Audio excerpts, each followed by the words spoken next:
नमस्कार, आप देख रहे हैं आज तक, आपके साथ मैं हूं अर्पिता आर्या। शुरुआत करते हैं इस वक्त की बड़ी खबर से जो जम्मू के सुजवान से आ रही है, जहां पर खबर ये कि कल रात से जैश के आतंकियों और सुरक्षा बल के जवानों के बीच मुठभेड़ जारी है। मुठभेड़ में जम्मू कश्मीर पुलिस के एक जवान के शहीद होने की खबर है। 4 जवान जख्मी हैं, 2 जवान जम्मू कश्मीर पुलिस के और 2 जवान सीआरपीएफ के। आपको बता दें, साझा ऑपरेशन पुलिस और सीआरपीएफ का चल रहा है। ये भी बताया जा रहा है कि एनकाउंटर में सुरक्षा बल के जवानों ने जैश के 2 आतंकियों को घेर लिया है और ये दोनों आतंकी सीमा पार के बताए जा रहे हैं।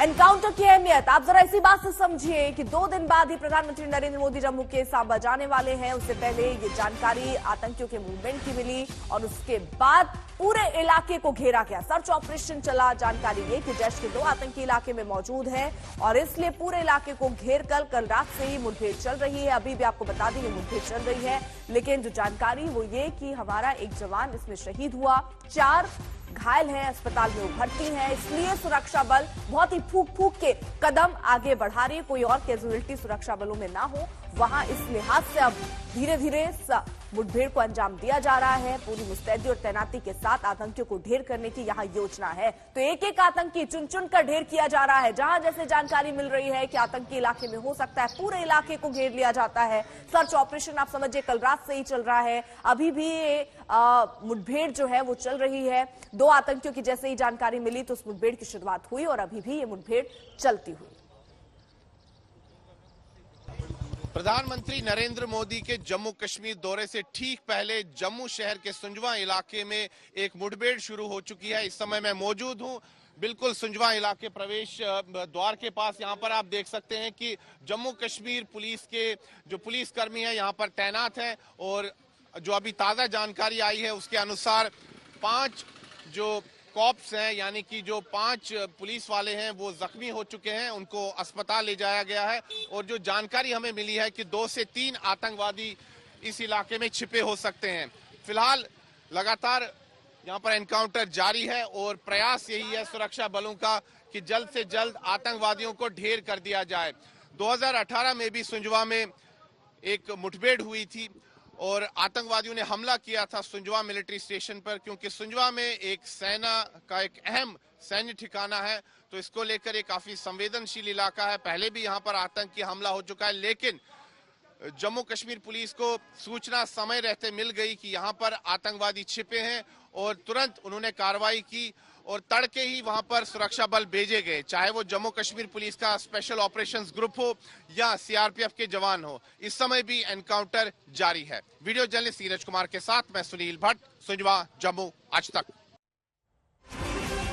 बड़ी खबर एक बार फिर जल्दी से आपको बताएं, जो जानकारी जम्मू के सुंजवा में आतंकियों के साथ कल रात से ही मुठभेड़ चल रही है। मुठभेड़ अभी भी चल रही है। आपको बता दें पुलिस और सीआरपीएफ ने साझा अभियान ये चलाया जैसे ही जानकारी मिली कि इलाके में आतंकी हो सकते हैं। सर्च ऑपरेशन के बाद वहां मुठभेड़ शुरू हुई। आपको बता दें फिलहाल जानकारी ये कि जैश के 2 आतंकी वहां पर मौजूद हैं। ये दोनों आतंकी सीमा पार से यहां पहुंचे हैं और अब इनकी तलाश में मुठभेड़ वहां हो रही है। पूरे इलाके को घेर कर रखा गया है। कल रात से ही वहां पर माहौल ऐसा बना हुआ है। इस बीच जानकारी ये भी कि हमारे एक जवान शहीद हुए हैं, 4 जवान हमारे घायल हैं और कैजुअलिटी ना हो इसलिए फूक कर कदम रखा जा रहा है। वक्त जरूर लग सकता है मुठभेड़ में, लेकिन आतंकियों को ढेर करने की मंशा के साथ सुरक्षा बल आगे कदम बढ़ाते हुए। रात को हमने एरिया को कॉर्डन ऑफ किया था। हमें सूचना मिली थी कि यहाँ आतंकवादी कुछ छिपे हैं जो यहाँ पे कुछ हरकत करना चाहते हैं, तो उस पर हमने कॉर्डन ले किया था। सुबह कॉर्डन पे फायरिंग आई है जिसमें सिक्योरिटी फोर्स का एक जवान शहीद हुआ है और 4 और जख्मी हैं। एनकाउंटर अभी चल रहा है, मुझे जानकारी एनकाउंटर के बाद। बड़ी खबर जम्मू के सुंजवा में आतंकियों के साथ मुठभेड़ चल रही है। आपको बता दें 2 दिन के बाद प्रधानमंत्री नरेंद्र मोदी को सांबा जाना है। उससे पहले ही ये जानकारी, एनकाउंटर में 1 जवान हमारे शहीद हुए हैं, 4 हमारे जवान घायल हैं, अस्पताल में भर्ती हैं। जम्मू कश्मीर पुलिस और सीआरपीएफ का आपको बता दें ये साझा अभियान था। जैश के 2 आतंकियों के छिपे होने की खबर के बाद इलाके को घेरा गया, मुठभेड़ शुरू की गई। कल रात से ये मुठभेड़ चल रही है और देखिए अभी भी जब सुबह के 7:30 बज रहे हैं तब भी वहां मुठभेड़ चलती हुई, यानी उन आतंकियों को ढेर करने की कोशिश। आपको बता दें पिछले कई दिनों से जहां पर भी आतंकियों की जानकारी सुरक्षा बलों को हाथ लग रही है, इलाके को घेर लिया जाता है, उसके बाद मुठभेड़ शुरू हो जाती है और इन आतंकियों को चुन चुन कर ढेर करने की कोशिश यहां सुरक्षा बलों की रहती है। जो हमने देखा इनके कितने कमांडर ढेर कर दिए गए हैं, साथ ही साथ जो आतंकी घटना है उन घटना को भी नाकाम कर दिया गया है कई बार। तो जैश के 2 आतंकियों के छिपे होने की खबर है। काजारा सीमा पार से ये आतंकी यहां पर पहुंचे हैं, लेकिन ये आतंकी कई बार रिहायशी इलाकों में छिप जाते हैं, जिसकी वजह से भी मुठभेड़ काफी लंबी चल जाती है, क्योंकि ये जानकारी नहीं होती कि क्या आम लोग भी वहां पर हैं, इसलिए बहुत ही फूक फूक कर कदम बढ़ाते हुए आतंकियों को चुन चुन कर ढेर करना होता है।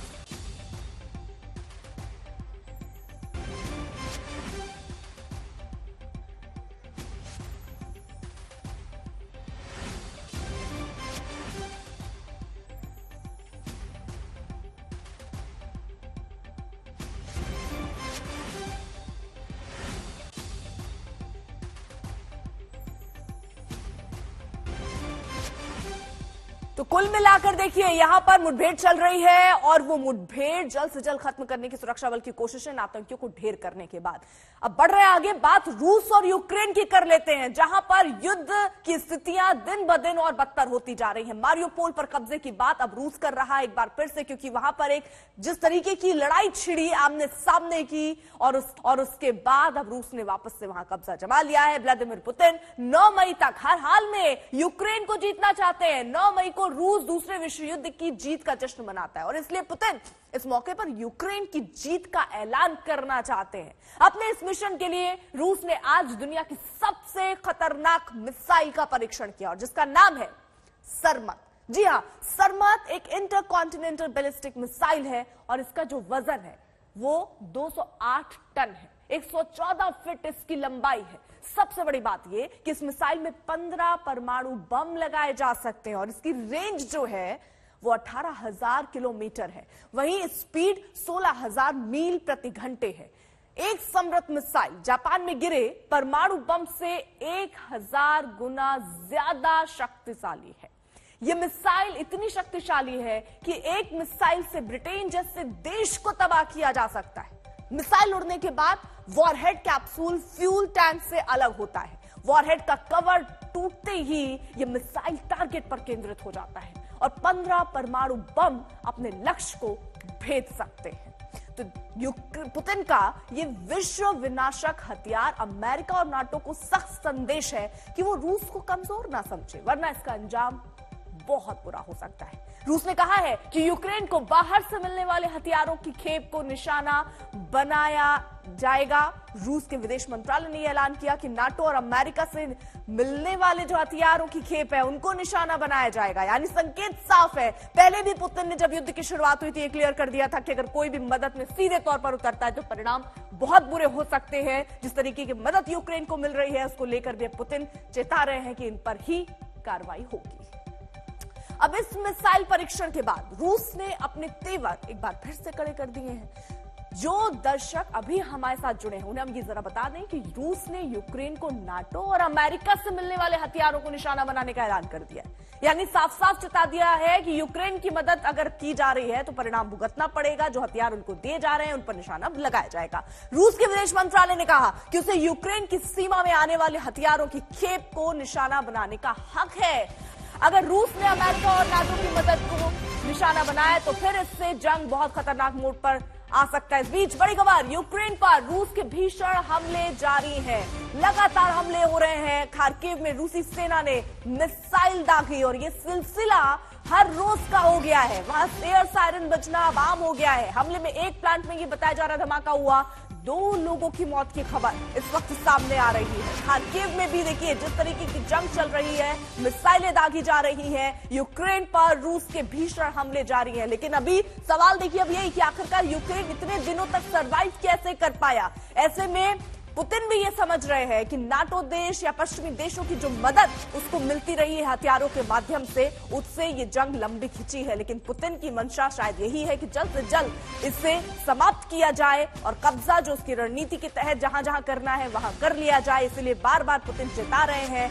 अब बातचीत की टेबल पर दोनों ही देश नहीं है, अब दोनों ही तरफ से केवल बयानबाजियां हो रही हैं। रूस हमले करता जा रहा है और एक के बाद एक खबरें ये आ रही हैं कि कई खतरनाक वेपन्स का इस्तेमाल भी रूस कर सकता है। लेकिन अगर कुछ दिख रहा है इस वक्त यूक्रेन में तो सिर्फ और सिर्फ तबाही। लेकिन अभी भी ज़ेलेंस्की कह रहे हैं कि अमन होना चाहिए। ये तस्वीरें देखकर तो सवाल यही है कि अमन होने की स्थिति कैसे पैदा होगी जब बीच का रास्ता निकालने के लिए दोनों ही देश तैयार नहीं है। दोनों ही ललकारते हुए एक दूसरे को नजर आ रहे हैं। पश्चिमी देश भी ललकार रहे हैं और ये कह रहे हैं कि हथियार हम देते रहेंगे। अब पुतिन क्या कह रहे हैं? पुतिन ये कह रहे हैं कि अगर आप कोई भी हथियार यूक्रेन को देते हैं तो अब उन हथियारों पर निशाना साधा जाएगा, क्योंकि पुतिन भी ये समझ रहे हैं कि इतनी लंबी जंग इसी वजह से खिंची क्योंकि यूक्रेन को मिल रही थी मदद। और सबसे पहले अगर जंग आपको खत्म करनी है और जीत हासिल करनी है तो इस मदद को खत्म करना होगा। ये आपको दिखाते हैं कि किस तरह से जब रॉकेट गिरता है तो क्या स्थिति होती है। यहाँ पे अभी ताजा रॉकेट यहाँ पे गिरा है, हम खार्किव शहर में हैं और लगातार किस तरह से शेलिंग का सामना कर रहा है खार्किव शहर, उसकी ताजा तस्वीरें आप देखिए। हम पहले चैनल है जो यहाँ पे पहुंचे हैं, आप देखिए पीछे धू धू करके पूरा धुआं निकल रहा है इस प्लांट में जो इस इलाके में शेलिंग हुई है। हम आपको ये लाइव इमेजेस नहीं दिखा सकते पर डिफर्ड दिखा रहे हैं कि किस तरह से यहाँ पे आग बुझाने की पूरी कोशिश हो रही है। फायर ब्रिगेड्स आई हैं यहाँ पे, आप देखिए एक और दो फायर ब्रिगेड लगी हुई है पूरे इलाके में।